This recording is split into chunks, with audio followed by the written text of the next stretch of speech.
this morning. We'll start with roll call. Ms. Tessmer? Here. Ms. Farrell? Here. Ms. Mayweather? Here. Mr. Kent? Here. Mr. Bronner? Here. Ms. Konishi is here. We have before us the meeting minutes from the March 7th meeting. Move to approve. We have a motion Second. and a second. Ms. Tessmer? Yes. Ms. Farrell? Yes. Ms. Mayweather? Yes. Mr. Kent? Yes. Mr. Bronner? Yes. Ms. Konishi, yes. Turn it over to our city attorney.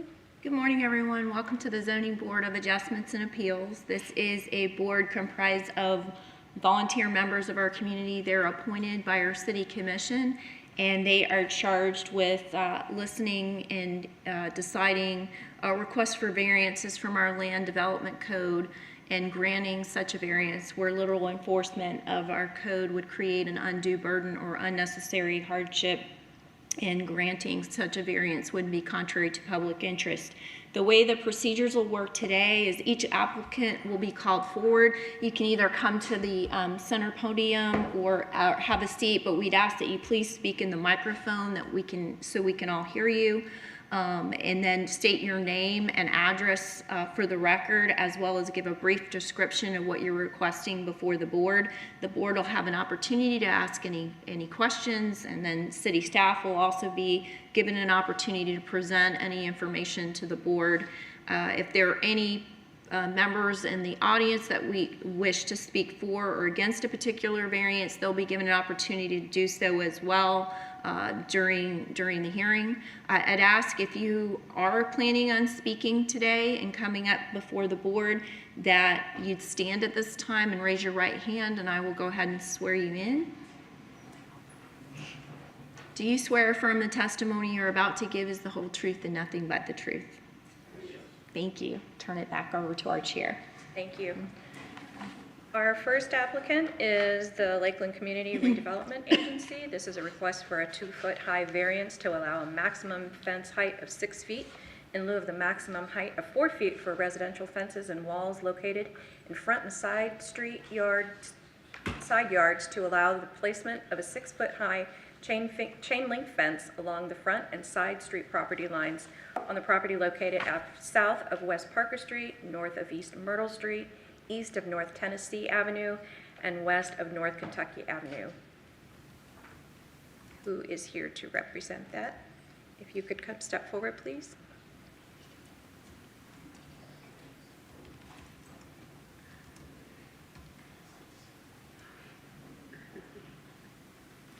Good morning. Good morning, Shelley Giuseppe for CRA. Okay. And yes, we were trying to put some fencing in to keep pedestrians off the property, and there's a lot of drug activity, so we're just trying to keep people from going on the properties. Okay, thank you. Good morning. Good morning. For the record, Todd Vargo, Senior Planner with Community and Economic Development. The subject property is a little over 1 1/3 acres in area.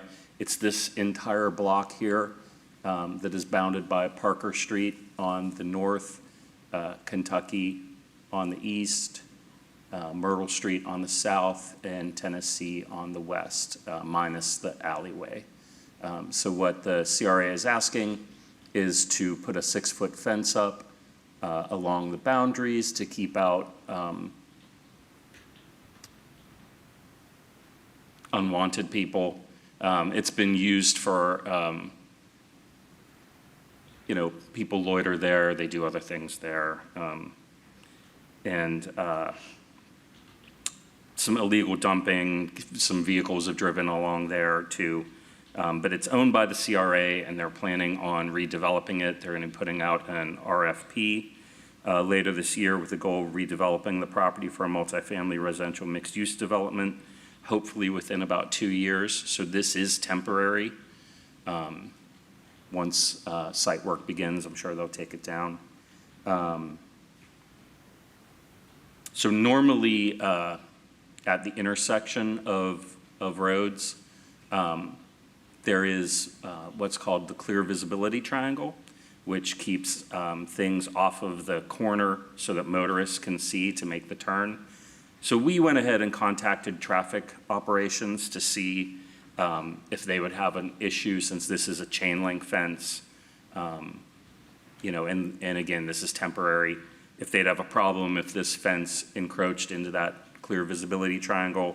And they got back to us and said they wouldn't mind at all, since again, it's temporary.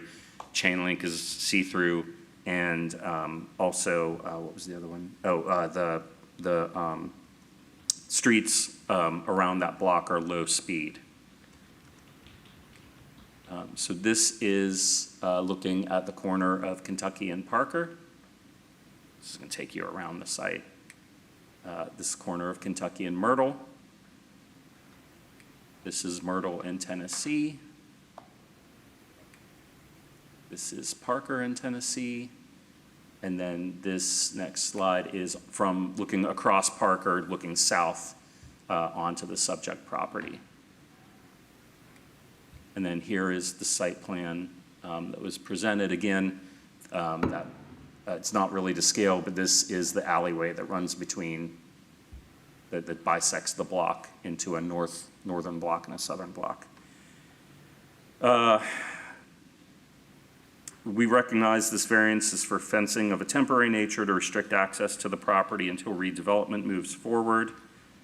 Oh, I need to mention also, I'm sorry, I forgot. The property has been a source of criminal activity in the area, and the Lakeland Police Department is recommending that the property be fenced to deter crime. So we've got some other entities that also would like this to happen. We believe this relief is reasonable and proportionate to the degree of hardship resulting from the need to secure the premises and prevent unauthorized access to the property. Provided there are no substantive objections from adjoining property owners, we recommend the variance be considered for approval. And I'll stand for any questions. Thank you. And again, just to reiterate, there's not going to be any type of screening or anything. It's just open chain That's link. our understanding. Is that correct? Yeah. Okay. And given that you've already cleared it for visibility for, through traffic, will there be any signage or anything other than, go slow speed, to alert drivers coming to these intersections that there may be a possibility of impaired visibility? No, that would not be something that would be required. City traffic engineer, again, based on the design speeds and the type of fencing, she did not see that's creating an obstruction within the triangle, so they did not object to bringing a variance to allow for the temporary placement of the fencing there. Okay, thank you.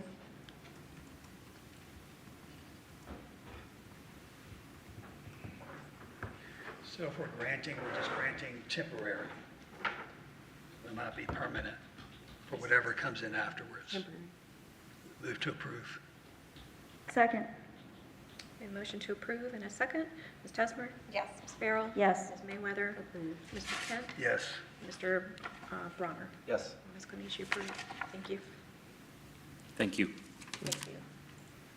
Next, we have a request for, this is for 2608 Coventry Avenue. This is a request for a variance, a 2-foot variance to allow a maximum fence height of 8 feet in lieu of the maximum height of 6 feet for residential fences and walls specified by figure 4.4.1 of the Land Development Code to allow for the replacement of an existing 80-foot long, 8-foot-high wood privacy fence located along the south property line of the property located at 2608 Coventry Avenue. Good morning, ladies and gentlemen. I'm Gasper Kovac. I am, along with my wife, the owner of that residence. We have lived there since 2004. The fence has been in existence for a number of years prior to that, and after the wrath of the last 3 or 4 or 5 hurricanes, it finally gave up the ghost, and literally the section that we're looking at this morning was blown down. I somehow miraculously was able to lift it up and re-secure it temporarily. And as you've seen from the pictures, and as you will get a sense, it was not only very unsightly, but very unsafe. So I decided, being somewhat naive to the zoning and permitting process here in Lakeland, I decided that we would do away I take that back. I didn't decide. My wife and I decided that we would do away with that unsightly wooden fence and put up a vinyl tan-colored fence supplied by Danielle Fencing. Along the way, we were taught that we were exceeding the existing variance of a 6-foot fence and wanted to get a permit for the 8-foot fence, which is what we've had for all these years. We also have an 8-foot fence that runs on the east side or the back side of our property between us and a residence that faces Cleveland Heights Boulevard. If you're familiar with the Dixieland area, you realize there's a relatively strong slope to the land as it comes from South Florida all the way down to Cleveland Heights. So one of the issues that I think the original fence erectors faced was if you only put up a 4-foot fence or even a 6-foot fence, by the time you got down to the southeast corner of our property, you might as well have not put up a fence at all because the grade was so great. And you can see from some of these pictures that fence that you're looking at on our neighbor's side is a 6-foot fence, and you can compare it to the 8-foot fence to the left of it, which is our fence on the east side of the property. You might as well not even put up a fence. My wife asked me early on, she said, well, wait a minute, why are we even wanting to replace the fence? Why don't we just take the hedge that runs from Coventry Avenue down about halfway along that southern edge of the property? Why don't we just extend it down and let it grow to the 14 feet or 15 feet that the existing hedge takes up? And we decided in this picture, if you're looking at it, those 2 small windows there are the bedroom window of our widowed neighborhood lady's bedroom. And you have documentation that she obviously wholeheartedly supports an 8-foot fence because it gives her a little bit of privacy and a little bit of security. She's actually going to replace that brown fence herself, also, by the way, from Danielle Fencing, and they're intending to do this concurrently so it's aesthetically acceptable and pleases her as well as us. So I think to us this is relatively straightforward. At some point, as I say, my wife said, why don't we just give up on this 8-foot fence project and plant some more shrubbery? Well, she didn't realize that I'm the shrubbery keeper, so I'd rather vote for the fence, and I hope you will concur with me this morning. Thank you very much. Hi, good morning. For the record, my name is Philip Scarce. I'm Principal Planner with Community and Economic Development. I was going through the slides as Mr. Kovac was speaking, and I concur with him. I met him at the site, went out there, did a site visit. Not only, let me go back to the aerial here. This is about a block south of Lake Hollingsworth, this Coventry, Eden here. So yeah, the land does slope, from south to north as you're going down towards Lake Hollingsworth. But what you can't see really in the pictures that when I did the site visit as well, there's also a very good grade from the Coventry going down into the applicant's driveway there. It is actually a good slope. So you not only have the south to north slope, but you also have the east to west slope as well. That kind of compounds that situation. And I do concur with Mr. Kovac's conclusion there. This is a picture standing in the neighbor's yard, looking back at Mr. Kovac's side. This is on the other side of the 6-foot fence of his neighbors, and we'll just go back. So this is looking at this is the neighbor's backyard on Mr. Kovac's driveway. This is an existing 8-foot fence, and there's a 6-foot fence here, and then there's an 8-foot fence right here. You can't really see it. There's a better picture of it here. Again, this is looking Mr. Kovac's driveway, looking at their neighbor's bedroom window. You can see existing 6-foot fence here, and you can see in this picture how the land does slope towards the east. And this is looking down the driveway along the property line. So Philip, where would the fence go on that photo there, the 8-foot high? Would it? Yeah, it would start at this point here, where this hedge is, and then down. It would extend 80 feet from this point here down to the corner. I'll show you where the fence, down to the corner of where these two fences, there's, like I said, here, this is an existing 8-foot fence here, as Mr. Kovac stated, in his rear yard. And so the fence would join with this fence line here. And here's shown on the site plan. This is the 80-foot run of the fence here. The property is zoned RA1, single family within the urban neighborhood. When evaluating fence height variances, staff determines that there's a unique feature related to the land itself that would justify granting a variance or relief. Such that these things include the grade or change in the property itself, or a change in elevation where compared to adjacent properties. In this case, that is the finding that I concluded when I did my site visit. The applicant's justification of the request pertains to the lay of the land along Coventry Avenue, which naturally slopes northward and drains towards Lake Hollingsworth. Due to this grade change, the applicant, the property sits at a higher elevation, the neighbor sits at a higher elevation. The primary hardship suffered by the applicant is related to the topography of the land, which naturally drains towards Lake Hollingsworth. Due to this grade change, a 6-foot privacy fence does not provide adequate privacy when viewed from the side yard of the adjacent property. The requested relief is reasonable and proportionate to the degree of hardship suffered by the applicant, and approval would not be contrary to public interest. Provided there's no substantive objections from any adjacent property owner, staff does recommend approval. And we did receive a couple letters in support of this request from his neighbors. So I stand for any questions you may have.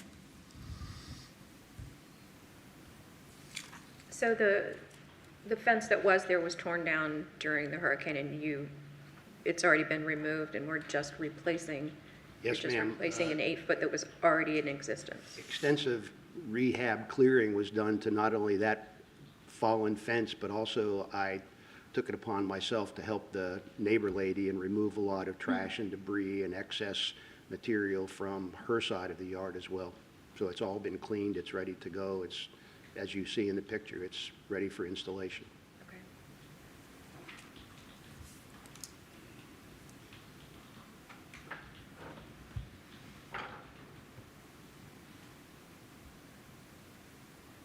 Any other questions from the board?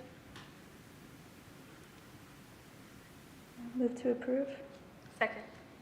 We have a motion and a second. Ms. Tesmer? Yes. Ms. Farrell? Yes. Ms. Mayweather? Yes. Mr. Kent? No. And Mr. Bronner? Yes. And Ms. Konishi, yes. So we have one no, but we have a majority, so approved. Thank you very much for your consideration this morning. Thank you.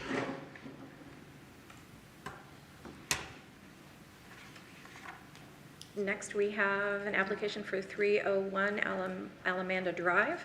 The request is for an 8-foot 6-inch variance to allow a rear yard setback of 6 foot 6 inches in lieu of the required 15-foot minimum setback for principal structures specified by Table 3.4-1 in the Land Development Code to allow for the construction of an attached carport and utility room addition in the rear of the yard of the property located at 301 Alamanda Drive. Good morning. Good morning. I'm Dan Fowler, architect for Garrett and Maggie Gaw, the owners of the property. And you'll help me out a little bit with this. I've read the report from the city staff, and you will present that full report. In that case, I think it was well-written and explains our reasoning and so forth. I see no reason to repeat that. I'd say let's go ahead with that, and I'll be happy to answer any questions afterwards. Thank you. Hello, good morning. Damaris Stahl, Senior Planner of Community Economic Development. The property is zoned RA3 within the Urban Neighborhood Context District, and this request is for the 8-foot 6-inch variance to allow the 6-foot 6-inch rear yard setback in lieu of the 15 minimum for the principal structure specified by Table 3.4-1 in the Land Development Code.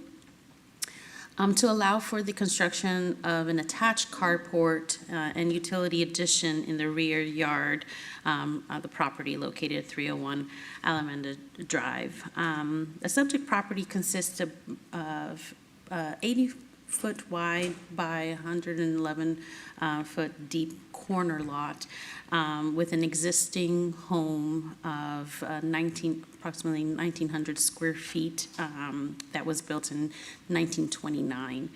The proposed request is to obtain this variance relief to allow for a replacement. So they currently have a detached carport and utility room, and so this request will be for to attach it to the primary home.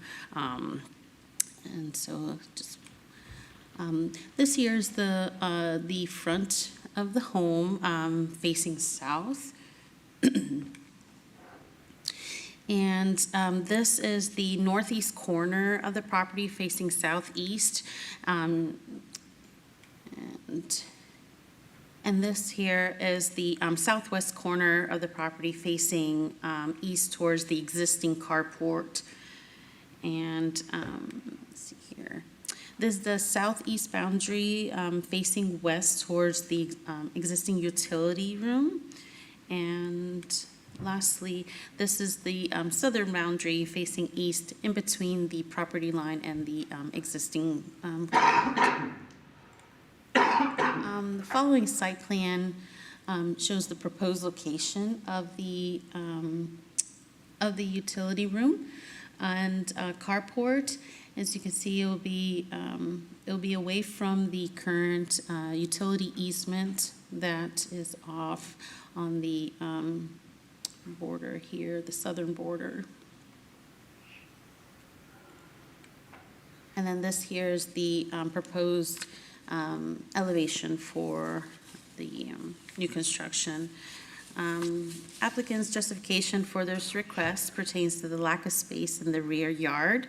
As we go back, as you can see, the layout orientation of the existing home as it was built in 1929, while the detached carport and utility room could be reconstructed to the east side of the home, the existing home, it will require a new installation of driveway to do so off of Glendale Street and would not be accessible as accessible as the existing carport and utility room.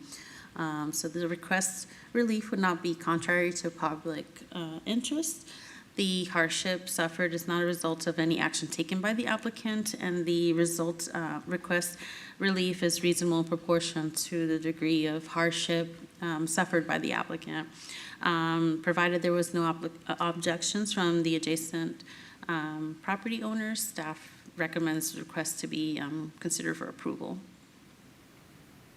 I'll stand for any questions. Was there any response from the neighbors? No, I did not receive any emails or phone calls in response to the letters that we sent out for this property.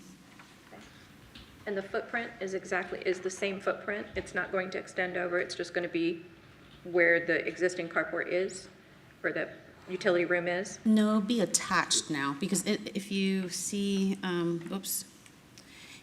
it's currently detached. Correct. So now it will be attached to the primary, to the principal structure. But on the property line, it's not going to extend over, it will be at that same point? Correct. It will not, correct. Yeah.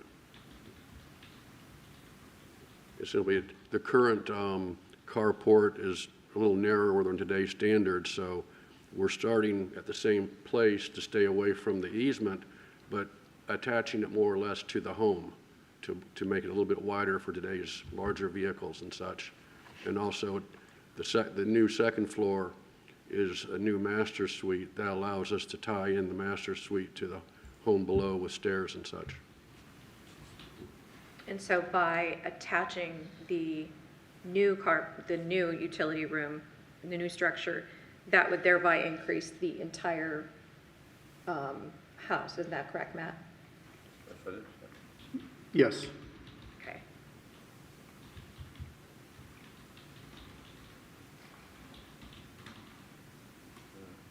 Is this part of the historic district? No, it's not. The house was built in the 1920s, though, but it is not protected as a historic resource. However, with the new design, the addition and so forth, we are matching the historic materials, siding and so forth, and the form of the home, and bringing in columns for the carport that match the front column, the columns at the front of the house. So the intent is it will look original to the home, which, Yeah, so this carport is actually, it was built in the 70s, so it was added several decades after the house was built, and it's the standards for the cars of the 70s. Try to, yeah, there you go. It's a better photo there. Mr. Fowler, when we discussed this initially, it was for the carport and the utility room there. yes. And that's what states on the application. However, the elevations show a second-story addition that was not shown on the site plan or stated on the application, so I'm a little confused about that. I'm not sure, well, Can you our go back and application included the drawings, and our full drawings did show the second floor, the floor plan for first floor plan for second floor, as well as showing that on the elevations. Okay, there's the elevation.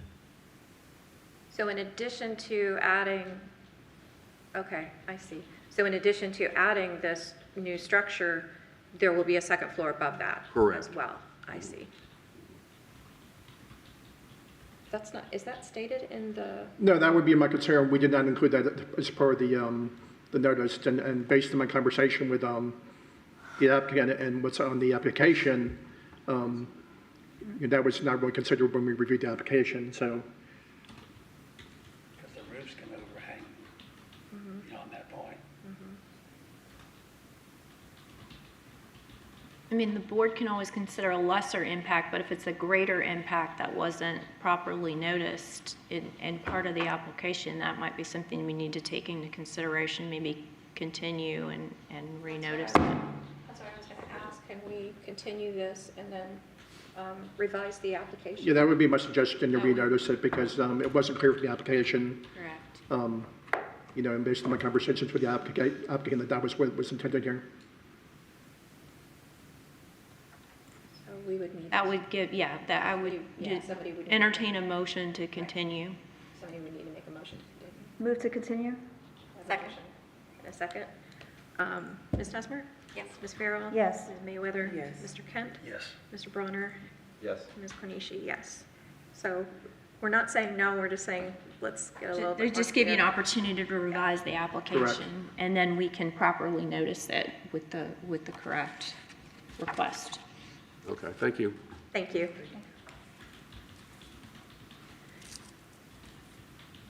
Our next applicant is 425 Hunter Street. This is a request for a 2-foot variance to allow a maximum fence height of 8 feet in lieu of the maximum height of 6 feet for residential fences and walls specified by Figure 4.4-1 of the Land Development Code in order to replace an existing 8-foot-high wood privacy fence located in the rear yard area located on the property located at 425 Hunter Street. This is like a repeat of what we just. Good morning, my name is Mark Millick and I live at 425 Hunter Street. Our variance request is for the 8-foot fence replacement that we've had since we built the home in 2008. It affords privacy for both us and other neighbors on both sides. And we live on the alley. Part of our home is on an alley. So the people on the other side, Lakeside Avenue. And then there's a house, I can't really point, but there's a house here as well that's not shown whose windows to their bedroom and their kitchen and their living room face the fence as well. All of our neighbors have written letters in support of the fence. It was originally built at 8 feet. It is 8 feet. One thing that I was confused about in the recommendation letter was that it said that there was no setback from the alley, which there is. It always has existed. The minimum of 3 feet is actually more than 3.5. And it's in line directly with all the neighbors that live and have fences in that alleyway. I don't know what else to Okay. say here. Thank you very much, sir. Good morning. For the record, my name is Philip Scarce. I'm Principal Planner with Community and Economic Development. This is a case at 425 Hunter Street. The property is zoned RA4. It is also located within the Dixieland Historic District. As Mr. Melnick was stated, this house was built in 2008, and I'll run through some slides here. This is the existing 8-foot fence at the garage. This is looking, this is on the alley side. This is looking east on the alley. And there's a significant grade change as the alley slopes down.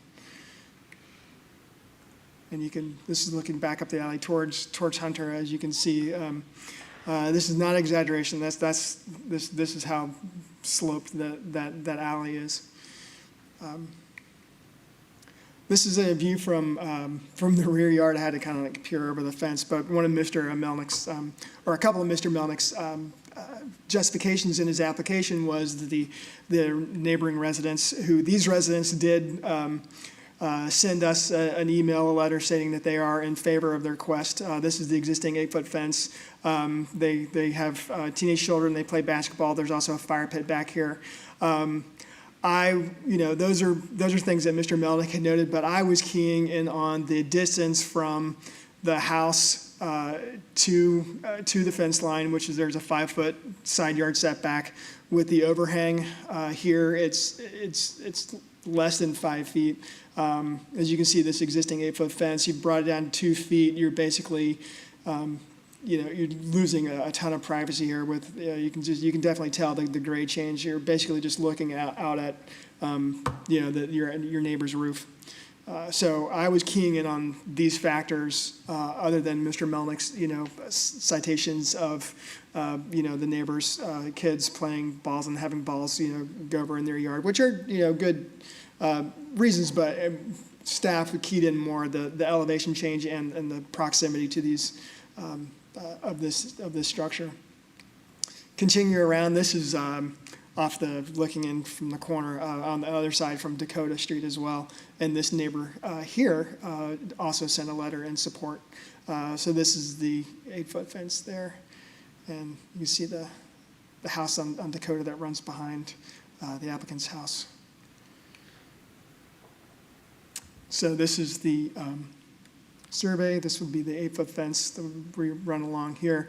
And as Mr. Melnick stated, the staff's reports, when there's a requirement to have a 3-foot setback from the property line. So we'll just have to verify that in the field to make sure that does meet 3 feet. As you go back and look at the, go back one more. We just have to verify where the property line is. If the property line is at the pavement, then yeah, that is about 3 feet. But if let's say the property line is here, they will have to move the fence in 3 feet. But they'll verify that. If that's the case, I was thinking they may have to just move the gate on this side instead of right here. There's a door right there. But I'll go through my staff report here. When evaluating fence height variances, staff determines that they're a unique feature related to the land itself that would justify granting the variance. Such features include a grade in the property itself or a change in elevation when compared to adjacent property owners. Through a site visit, staff did confirm that the land naturally drains and slopes downward north-southwest towards Lake Hunter. The subject property also abuts interior side yard to the property to the north, located at 1013 Dakota Avenue, which is the house I showed you the rear of, in which the existing home is oriented east to west, set back approximately 5 feet from the applicant's rear property line. Due to the proximity of the adjacent single-family home and elevation differences between the two properties, there would be justification for the variance to allow the 8-foot fence height due to the corresponding reduction in privacy. The fence that was installed prior to 2008, however, appears to be nonconforming in respect to the requirement of the fence setback. This is what we were talking about, the 3 feet. If that fence is not set back 3 feet, then it will, after the granting of this variance, it will need to meet the 3-foot setback, and again, we'll require the applicant to show us where his property corner is. As such, the variance is considered for approval. Staff would recommend that it be conditioned upon the 8-foot fence being, again, set back 3 feet from the property line. The hardship suffered by the applicant is related to the lay of the land, which naturally slopes and drains towards the north and northwest towards Lake Hunter, and the proximity of the existing single-family home to the north, which is located approximately 5 feet from the neighbor's rear lot line. The requested relief is reasonable and proportionate to the degree of hardship suffered by the applicant, and approval would not be contrary to the public interest. Provided there are no substantive objections from the property owners, staff does recommend that the variance be considered for approval, and the replacement of the fence should be set back a minimum of 3 feet from the western property line. As I was mentioning, letters from adjacent property owners, we did, again, I received 2 letters in support, and we also did receive a letter in opposition as well. There's an applicant, there's a neighbor that does oppose this. Yes, I'll pass out the letter in opposition. This is from Mr. Jason Hagerman, 630 West Patterson Street. He lives about 2.5 blocks to the southwest here. He goes through a fairly detailed explanation why he feels the variance is not appropriate, but he would not be directly impacted by the request. If you just want to read through it here, Mr. Hagerman previously came before the board, I believe 3 years ago, for fence variance. He had applied for an 8-foot fence that was put without a permit. The board did grant a lesser variance to allow him to do 7 feet, but did not give him outright what he wanted. So he feels like maybe he was not treated fairly or the same, and he's opposed to the request. So this is currently 8 foot. That is currently 8 foot, correct. And, That is, I'm sorry, go ahead, jump in. I'm sorry. And that is, that's already been replaced. So he's asking for the variance to maintain and keep this? Yes, ma'am. Okay, I'm sorry. That's okay. Now, you're also bringing up 3 feet. That's not in the application, correct? No, we're not asking for the alley a variance from that. We stated a condition that it be relocated to comply with that 3-foot setback from the alley right there. Can you say that again, please? And our recommendation, we recommend that as a condition of approval, that it be moved to comply with the 3-foot setback from the alley. So he'll be having to come back and asking for a variance for the 3 feet. If he doesn't want to move the fence, he would have to come back, yes. And what were you saying earlier during your explanation about that 3-foot variant, about that alley setback? You made a comment about that, but When our house was built, this fence that you can see next to mine has always been there, and the fence on the other side further has always been there, and they're all in line. So my question was, if it's not set at 3 foot, why were these others that were in existence before mine? I'm kind of confused why, if they're all in line now, why? I'm just confused yeah, about the understood. setback No, thing. I was trying to get an understanding of what you I'm said, sorry. what you said previously. So that makes sense. So in that photo, the fencing on the left, the ones that are lower, are your neighbors? That's my immediate neighbor's neighbors, fence. yeah. It does appear that there is approximately 3 feet. I measured from my fence to literally the edge of the alleyway today, and it's 43.5 inches. Okay, just depends on where your property line, if it's at edge of pavement or if it's, Right. yeah, okay. Right. And just to clarify, his house and the fencing, they were installed before the Land Development Code was amended in 2009. That's when the fence height was reduced from 8 to 6 feet, and when the 3-foot setback for the alley requirement was put in place. So any fences that were done before that time, they would be legal non-conforming, which his was prior to the hurricane there. So that would be the same situation with the neighbor next door if it was installed before that time.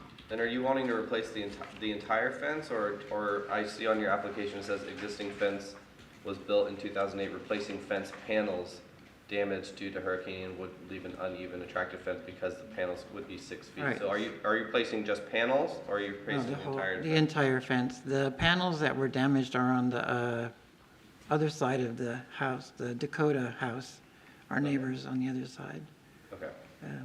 Not this house, the other, the Spanish Mission that's on the other side.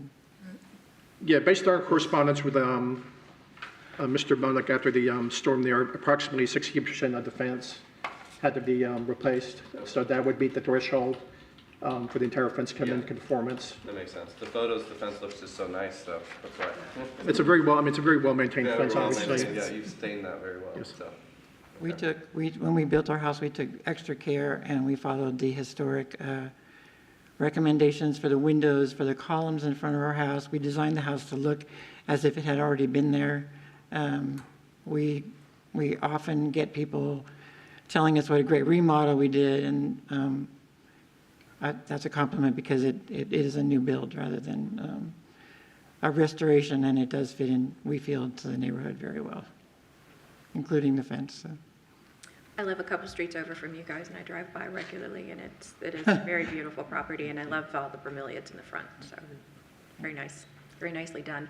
My question is, though, I still got more questions too about that corner. yeah, so can we see the views of where the fence is going to go? So I understand that this is already there and existing, and This would stay. so this would stay. Is there additional fencing that's going up? No, ma'am. It's just this fence that he's requesting to keep as it is? Okay. It was replaced at 8 feet. You can see. So where that fence ties into the neighbor's fence, though, there is a significant drop from, it looks like the neighbor's fence is a 6-foot fence, correct? It is. So there is a drop. There is a drop, and yes. So that's the neighbors. Correct, right. And those neighbors that live behind there, they did send a letter in support.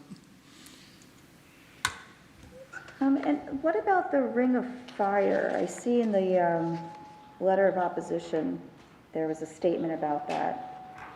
Does that affect anything with the fence? Yeah, there was mentioned in the applicants that there was a fire pit. I'm guessing, and Mr. Melnick can correct me if I'm wrong, but I'm guessing it's right behind the property here on the backside It is. of the house. Again, I didn't get a picture of it, but Actually, I think you do have a picture. You do have a picture of it, but They actually, yeah, they, Right there. That's the Yeah. fire it's pit here, right right, there. it's here so- now. It used to be here where the basketball court is. No, that's the neighbor's fire pit. And they burn their yard trash, they burn their regular trash, and so the soot and the ash literally comes into our yard. And we've asked them about it, and they said that's their prerogative, which I guess it is, except during, fire bans. But it's not really pleasant. The smoke is very heavy. The other reason is the balls as well. There was, here where the fire pit is, there was a soccer, goal. net, not a goal, but a big net, the big, really tall net with the thing, yeah, because one of their sons is into basketball, the other is into soccer. And as I wrote in my thing, the balls would consistently fall in our yard, and it actually injured one of the koi in our yard, in the koi pond. The question, ahead. the picture I'm looking at now, is that an 8-foot or 6-foot currently there? That's an 8 foot. So it's already 8 foot. Yes. Okay, I don't understand. hold up. This, whose house is this that we're looking at? We're looking at the neighbors, the back This of is the the neighbor's neighbor's house. backyard. I need to stop looking at that house. Right, I'm this thinking is the applicant's house right here. This is the fence line between Okay. the two. And again, when I was looking at it, when I was going at that, I had read about the fire pit and the basketballs. I really wasn't keying in on those things. When I went out there, what struck me most was the proximity of that home to the backyard, and then seeing now the 8-foot fence is existing here, and you can see just the top of windows. Bringing that down 2 feet, that'll basically expose the entire backyard to them. So, and those were things that when staff went out there and looked at it, that's what impressed me the most about this. And not just so much in confirming the fire pit and the basketball. I didn't miss the fire pit. Just for thing. clarification, please. Yes. Are you asking him to take that fence down? No, Okay. we're approving. So it's yeah, already up at 8 yes, it's foot, up. it's already there. It's already up at 8 feet where So he's what's the variance? he's asking to maintain it at 8 feet if he. Because he would normally have to bring it down to, it's a 2-foot variance, because if it's not approved today, he'll have to bring it down to 6 feet. He is wanting to replace it. Yeah, so he's, Yeah, it was replaced without a permit. It was after the replaced without a hurricane. permit That's what, earlier this Okay, year. that's That is probably what what it offense. should have been said first. yes, of I all. believe that's in the staff report, yes. Okay, so that, And when was it put up? That's my last question. 2008 Originally, yes. But that fence we're looking at right now was put up within the last year? I believe it was The in beginning of after December. Ian? Yes, after. Yes, after he, I understand. That makes sense why it looks so nice, because it's a it's, year old. it's Less than a brand year new. old. Yeah, okay, makes sense. Okay, now that I understand, that's not. And then on the other side, the Spanish Mission House, there is a 1.5-foot drop. Way around that. If you can show the other house.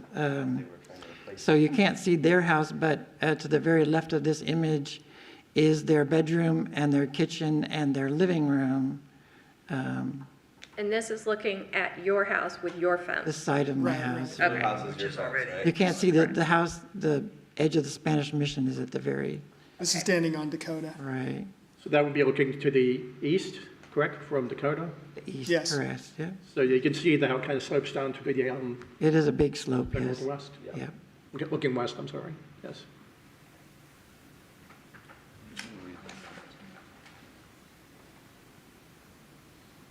And here, if you can see, there was a cement wall at one time. This was I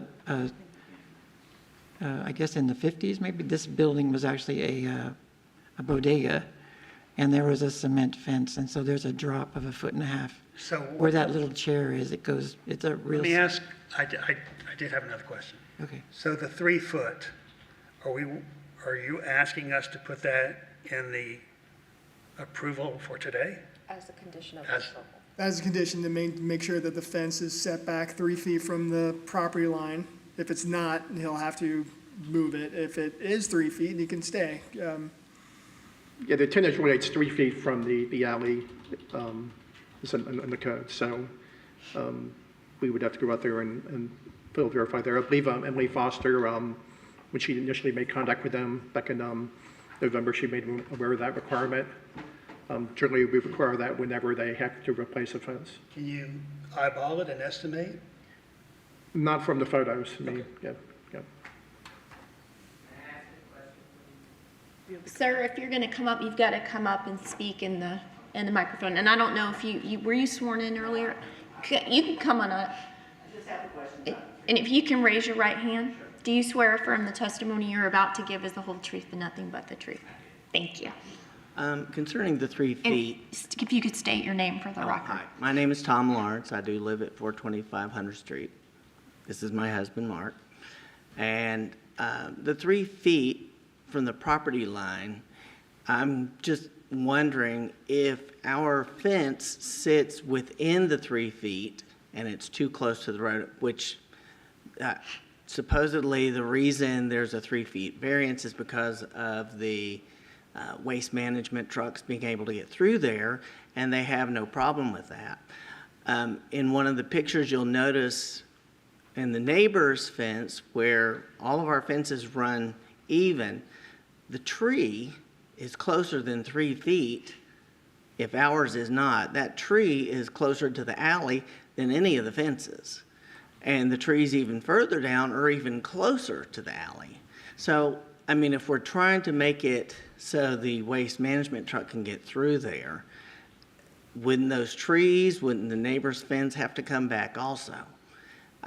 There are a lot of fences, if you go through the alleys in the Dixieland area, a lot of fences are really close to the alley. And if you ask the waste management people about how close they have to get to some of these places, I mean, there would be a lot of places that would have to move their fences and move trees. I mean, to me, we have a nice fence. It sits far enough away from the alley that there's no issue with the waste management trucks. Personally, I believe where they did the survey and put the pin with the flag for our fence pretty much sits fairly close to the boundary line of where our property is. But that means that there's probably from the alley to our property line, the distance that he measured today is about 42 or 43 inches. If we had to move our fence back even further, 3 feet further back into our yard, that really takes a lot of, if you could see our backyard, you'd understand why it would make, plus we have a huge tree in the corner we'd have to remove also. There's a Bismarck palm that sits in the corner of the property, and if we had to move the fence back 3 more feet, that Bismarck palm would have to come out also. It sits behind this corner right here? It's in the corner, well, yeah, it's back, Phil, well, yeah, it's, Sorry. Phil, you. yeah, this Bismarck palm right here that sits in the Pond is? corner. Okay. Yeah, right there.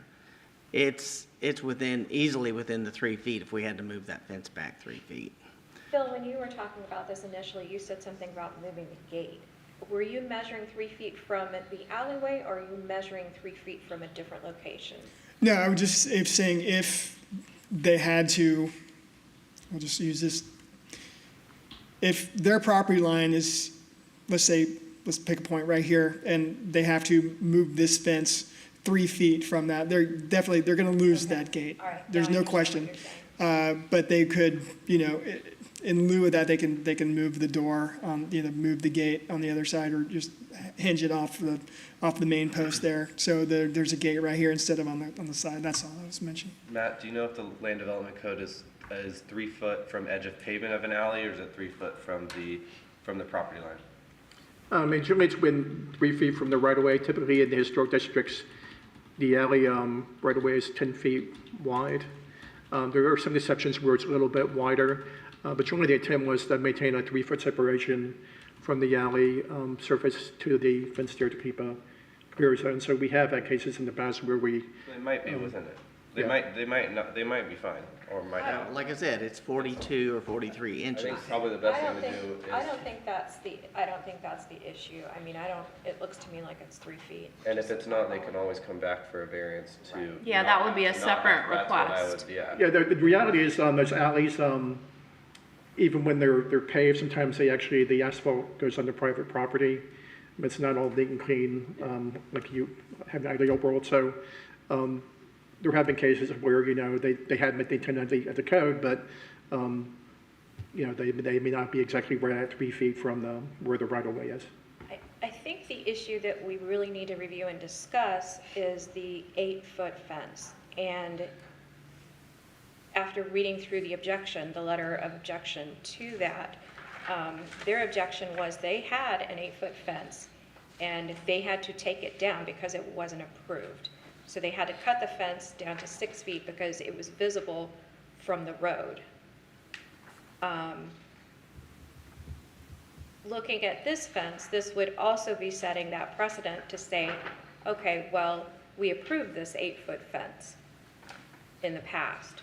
So if somebody else wanted to come in and put an 8-foot fence that's visible from the road on the alley, I think that is the issue that we're looking at and not the 3-foot variance.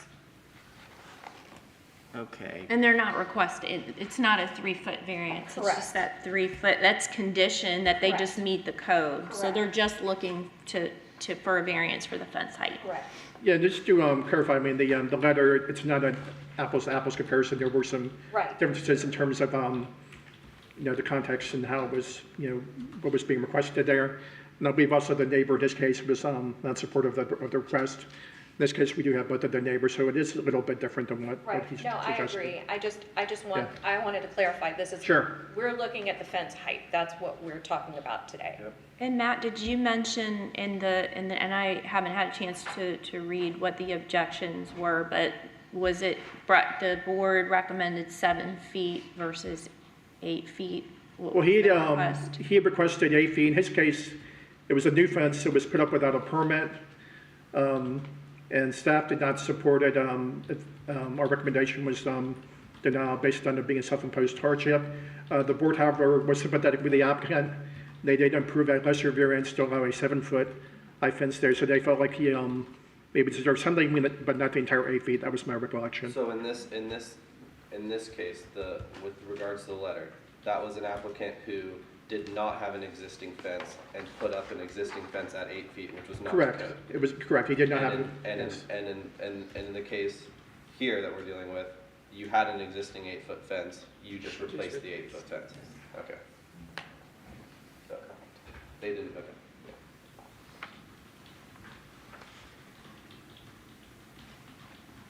Motion to approve? Second. A motion and a second. Ms. Tesmer? Yes. Ms. Farrell? Yes. Ms. Mayweather? Yes. Mr. Kent? Yes. Mr. Bronner? Yes. And Ms. Konishi, yes. It's approved. Thank you. All right, do we have any unfinished business? New business? That requires that be within 3 feet, right, Matt? Yes. Okay. And any unfinished business? All right, let's adjourn. Thanks, everyone.